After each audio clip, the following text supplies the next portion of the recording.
मित्रों, मैं डॉक्टर सुमन कमल मिश्र अपने YouTube चैनल इम्तिहान नोट्स पर आप लोगों का हार्दिक स्वागत एवं अभिनंदन करती हूँ। और आज जो अपना मुख्य विषय है वो आधुनिक काल है। और किसी भी काल के उदय में सबसे बड़ी विशेषता उस परिस्थितियों के संदर्भ में आती है। और किसी भी काल के उदय में इन परिस्थितियों का जो योगदान होता है वही उस समय के साहित्य का उदय का कारण बनता है। और यहाँ पर सबसे पहले मैं आपको सारांश में ये बताना चाहूँगी कि आधुनिक काल का जब उदय हुआ तो उस समय स्वतंत्रता संग्राम की जो युद्ध हुआ था सन 1857 का, वो सबसे बड़ा परिवर्तन है आधुनिक काल के उदय में। और ये आधुनिक काल जो है वो हिंदी साहित्य के चतुर्थ काल खंड का भाग कहा जाता है। और इसी को आधुनिक काल की संज्ञा से अभिहित किया गया। और ये आधुनिक काल जो है, जैसा कि हमने सभी में पढ़ा कि एक काल को अनेक विद्वानों ने अनेक नामों से अभिहित किया है, तो ये काल भी उस संदर्भ से अछूता नहीं है।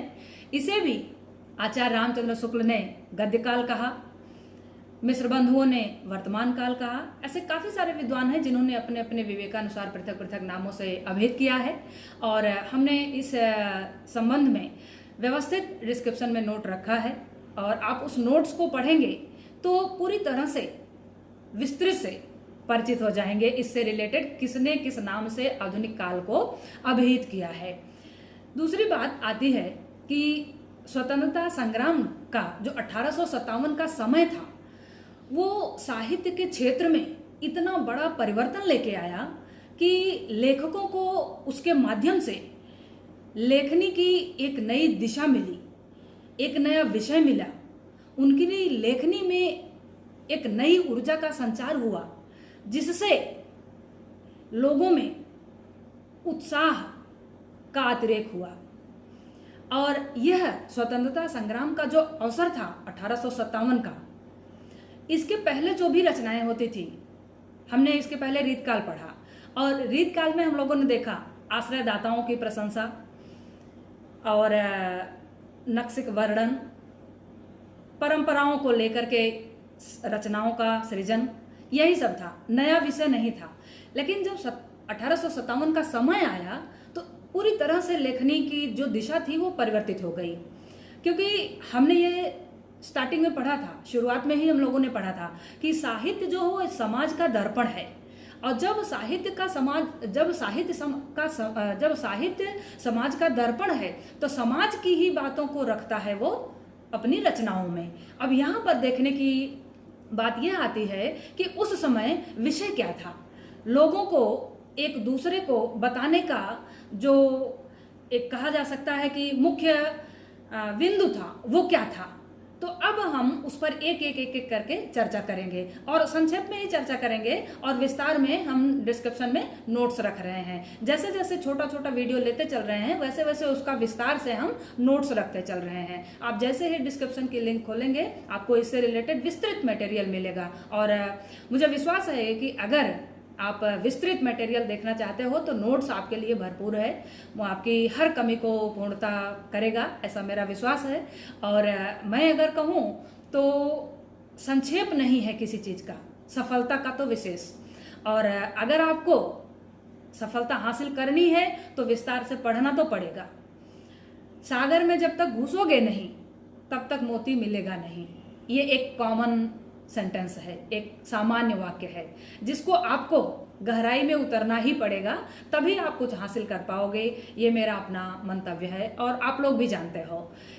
दूसरी बात आती है, जब लेखनी की दिशा परिवर्तित होती है तो वहाँ पर ये विषय क्या आता है, तो वहाँ पर मुख्य रूप से विषय होता है अंग्रेजों और हिंदुस्तानियों के बीच का, जिसमें उसी समय भारतेंदु हरिश्चंद्र की लेखनी से ये निकल पड़ता है। अंग्रेज राज सुख साज सजय सब भारी, पय धन विदेश चली जाती है अति ख्वारी। और भारतेंदु हरिश्चंद्र की लेखनी से जो भी बातें निकली थीं उस समय, वो आज भी मुझे ऐसा लगता है कि उतना ही चरितार्थ है। चाहे इनका अंधेर नगरी देख लो, चाहे इनका भारत दुर्दशा देख लो, जितने भी इन्होंने रचनाएं किया सबको जैसे लगता था कि उन्होंने भविष्य की भविष्यवाणी की है अपने रचनाओं के माध्यम से। आज मुझे भारतेंदु हरिश्चंद्र को पढ़ते समय ऐसा लगता है कि शायद उनके पास महाभारत के संजय के जैसे दिव्य दृष्टि थी कि भविष्य में ऐसा ही होने वाला है, क्योंकि उन्होंने जो जो रचनाएं लिखी है वाकई वो आज के समाज में भी उतनी ही सत्य साबित हो रही हैं जितनी उस समय थी।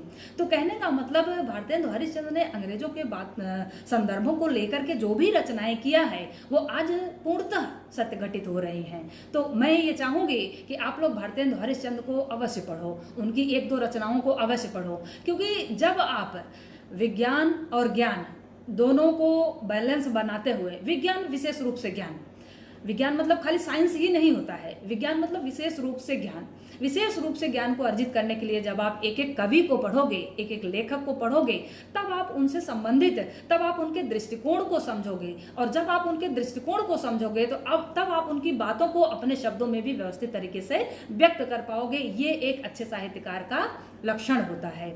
दूसरी बात आती है आधुनिक काल में, जो महत्वपूर्ण बात है कि इसी समय कई सारे समाज की स्थापना हुई थी, जैसे ब्रह्म समाज है, आर्य समाज है, प्रार्थना समाज है, थियोसॉफिकल सोसाइटी है।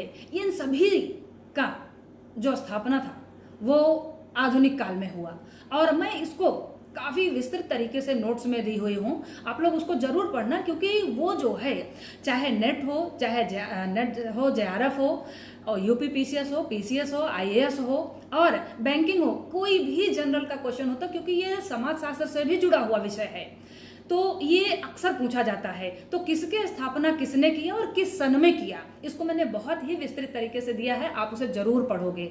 और वीडियो देखते देखते नोट्स बनाओ, और नोट्स में वो चीजें देखते चलो, प्रिंट आउट कराओ, उसका बंच बनाओ, फिर नियमित पढ़ो, तब उसका मतलब होता है। फिर आप जब वो सन वाइज देखते चलोगे कि किस विद्वान ने किस समाज की किस सन में स्थापना किया है, तब आपका समझिए कि 8-9 मास का 5 मिनट में आपको तैयार हो जाएगा। और वो मैंने नोट्स में बहुत ही विस्तृत तरीके से, व्यवस्थित तरीके से और पारदर्शिता के साथ डिस्क्रिप्शन में रखा हुआ है। अब जो ब्रह्म समाज है, राजा राम मोहन राय ने जब ब्रह्म समाज की स्थापना किया तो उसमें उन्होंने सामाजिक बुराइयों को ध्यान में रखते हुए उसका डटकर विरोध किया, और जो विरोध किया उन्होंने वेदों और उपनिषदों को प्रमाण रूप में साबित करके उन्होंने विरोध किया। ऐसा नहीं कि मन में आया और विरोध कर दिया, उनके पास पूरे पूरे प्रमाण थे कि अगर समाज में ये बातें कही गई हैं, समाज में इसका पालन हो रहा है, तो इसका आधार क्या है। जैसे सती प्रथा हुआ, बाल विवाह हुआ, जात प्रथा हुआ, कितने सारे ऐसे हैं जो आप लोग भी समाज में परिवर्तन हुआ है और आप देख रहे हो, आप उस समाज में जी रहे हो। जिस समाज में जी रहे हो उसका वर्तमान क्या है, मुझे ऐसा लगता है कि हर सामाजिक प्राणी को जानना चाहिए। अगर वो नहीं समझ रहा है, मतलब सामाजिक प्राणी की कोटि में वो नहीं रखा जा सकता, या रखने में उसे संदेह किया जा सकता है। तो ये सभी चीजें अगर आप देखते हो तो बहुत ही व्यवस्थित तरीके से मैंने नोट्स में रखा है, और आप उसे पढ़ोगे, ये मुझे पूरा विश्वास है। अगली बात आती है, जब ये समाज की स्थापना की बात पूरी होती है तो वहां पर आता है आधुनिक काल को अन्य विभिन्न वर्गों में भी विभाजित पुनः किया गया है। जैसे हुआ भारतेंदु युग हुआ, द्विवेदी युग हुआ, छायावाद हुआ, प्रगतिवाद हुआ, प्रयोगवाद हुआ, नवलेखनवाद हुआ। ये सारे परिवर्तन जो हुए वो लेखन के साथ साथ आए, और इसको आचार्य रामचंद्र शुक्ल ने इस तरह की जब रचनाएं लिखी जाने लगी तो विशेष रूप से उन्होंने इसको गद्य काल के नाम से अभिहित किया। क्यों? क्योंकि इसी समय गद्य की प्रमुखता काव्य की अपेक्षा बढ़ गई, और जब ये प्रमुखता बढ़ी तो उसी प्रमुखता के आधार पर इन्होंने गद्य काल नाम से अभिहित किया। बाकी विद्वानों ने भिन्न भिन्न नामों से किया, जैसे पहले हमने चर्चा किया आप लोगों से। तो अब आज हम इन्हीं अपने थोड़े से शब्दों के साथ, हालांकि मैं इतने से संतुष्ट नहीं होती हूँ, लेकिन मैं अभी छोटे छोटे वीडियो इसलिए बना रही हूँ कि हर चीज़ से आप इंट्रोड्यूस हो, परिचित हो। क्योंकि मैंने कितने सारे ऐसे वीडियो देखे और काफ़ी सारी चीज़ें देखी भी कि आधुनिक काल पर वीडियो बहुत सारे बने हैं, लेकिन आधुनिक काल के अंतर्गत क्या क्या मुख्य चीज़ें हैं जो आ रही हैं, जिससे ऐसा लग रहा है कि नहीं, यही तो आधुनिक काल का मुख्य है, यही तो आधुनिक काल का जान है। वो अगर बता दे रहे हो तो मतलब आप आधुनिक काल से लोगों को परिचित करा दे रहे हो। क्योंकि वीडियो का काम है लोगों को हर चीज़, हर मुख्य चीज़ पर ध्यान लाना, बाकी चीज़ जो है वो नोट्स में, लेकिन नोट्स बनाने में थोड़ी सी मेहनत होती है। 5 बुक, 6 बुक, 8 बुक, 10 बुक आप अगर अच्छा नोट्स बनाना चाहते हो तो 10 बुक आप पढ़ोगे तब एक अच्छा नोट्स तैयार कर पाओगे। मैं ये कहूँगी कि जैसे सागर में डूब करके एक रत्न को निकालने वाली बात होती है, इसी तरह से साहित्य रूपी सागर में से डूब करके नोट्स रूपी रत्न को निकालने की बात होती है। और ये मैंने पूरा प्रयास किया है। 8-10 बुक को मैंने पूरा पहले अध्ययन करती हूँ, फिर आप लोगों के लिए 8 पेज, 10 पेज, 5 पेज क्षमता अनुसार व्यक्त करने की कोशिश करती हूँ। और मुझे विश्वास है कि मेरी ये मेहनत आप लोगों की संतुष्टि में पूरा योगदान देगी। और इन्हीं शब्दों के साथ अब मिलते हैं अगले वीडियो में। धन्यवाद।